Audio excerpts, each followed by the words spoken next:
किसी भी देश का सर्वांगीण विकास उसकी सही सही जनसंख्या के आधार पर बनी योजनाओं के आधार पर ही हो सकता है। यह दुनिया का सबसे बड़ा सच है। लेकिन अफसोस कि हमारे देश में वर्ष 2011 के बाद कोई जनगणना नहीं हुई है। हालांकि नियम के अनुसार इसे 4 वर्ष पहले ही 2021 में कर लिया जाना था, लेकिन कोविड का बहाना बनाकर इस काम को टाल दिया गया, जो आज तक टला हुआ ही है। जनगणना नहीं होने से आज हमारे देश में हर क्षेत्र में डाटा वैक्यूम बना हुआ है। कितनी महिलाएं हैं, कितने पुरुष और कितने बच्चे, इसका ठीक ठाक पता नहीं होने से कोई भी विकास योजना कारगर नहीं हो सकती। जनगणना नहीं होने से ना तो अशिक्षित लोगों की जानकारी का पता है और ना ही स्वास्थ्य व्यवस्था का सही ढंग से आकलन हो पाया है, जिसके कारण देश के आम नागरिकों को सरकारी योजनाओं का सही लाभ नहीं मिल पाता है। किसी भी देश का डाटा वैक्यूम एक ऐसा वैक्यूम है जो देश के तरक्की के रास्ते का सबसे बड़ा बाधक है।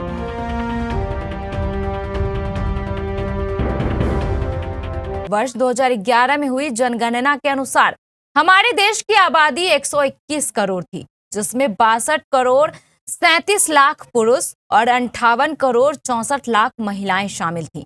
लेकिन आज लगभग 15 वर्षों के बाद देश की आबादी काफी बढ़ चुकी है। एक अनुमान के आधार पर आज हमारे देश की आबादी 146 करोड़ 39 लाख के आसपास है, जो 2011 की तुलना में 25 करोड़ अधिक है। ऐसी हालत में किसी भी विकास योजना को पूरी तरह कामयाब करना नामुमकिन है। जनगणना नहीं होने से देश को कई क्षेत्रों में भारी क्षति का सामना करना पड़ रहा है।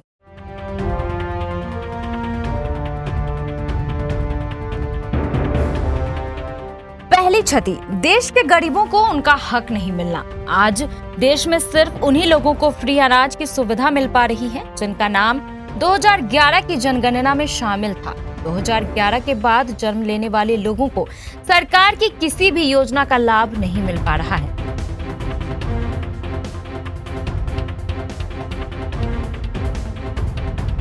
दूसरी क्षति, महिलाओं के अधिकार का हनन।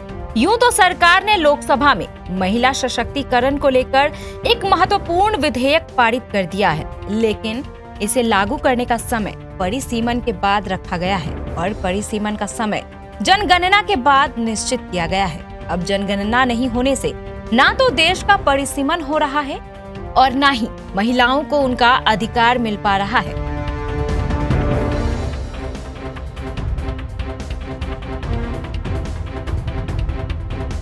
जनगणना नहीं होने से देश को ऐसे ही कई और प्रकार की क्षति का सामना करना पड़ रहा है, जिससे ना तो विकास योजनाएं प्रभावित हो पा रही हैं और ना ही लोगों को उनके हक और अधिकार मिल पा रहे हैं। जनगणना नहीं करने को लेकर सरकार की मंशा पर विपक्षियों ने कई सवाल उठाए हैं।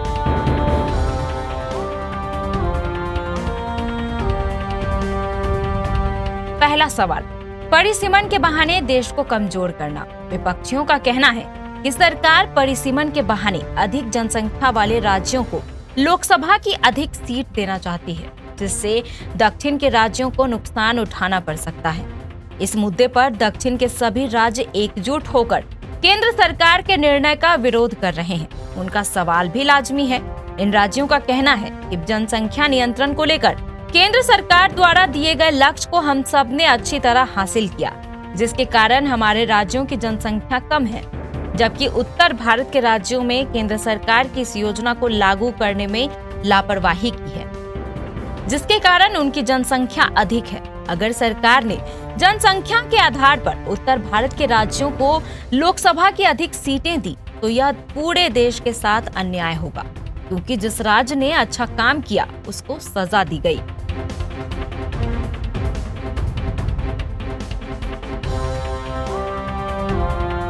दूसरा सवाल, सीएए और एनआरसी का खतरा।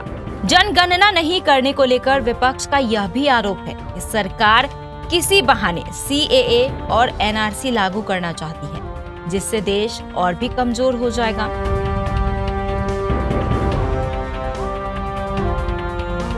तीसरा सवाल, जातिगत जनगणना से दूर भागना।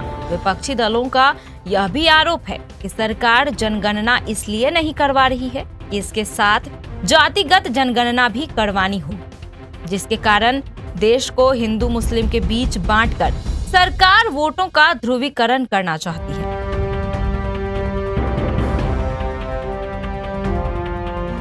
चौथा सवाल, जनगणना नहीं करने को लेकर विपक्षी दलों का यह भी आरोप है कि सरकार से जातिगत जुगाड़ और अपने राजनीतिक हेतु को ध्यान में रखते हुए संविधान और लोकतंत्र की गरिमा को ताक पर रख रही है।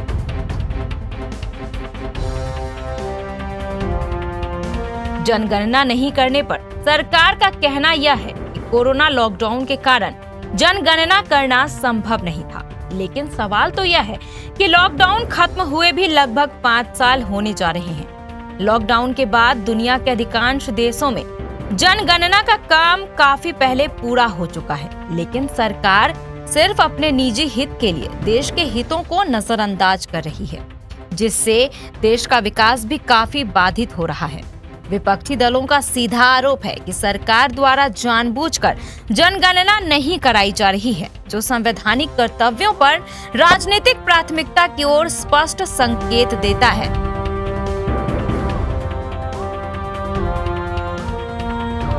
Bureau report, KBC news, Katihar.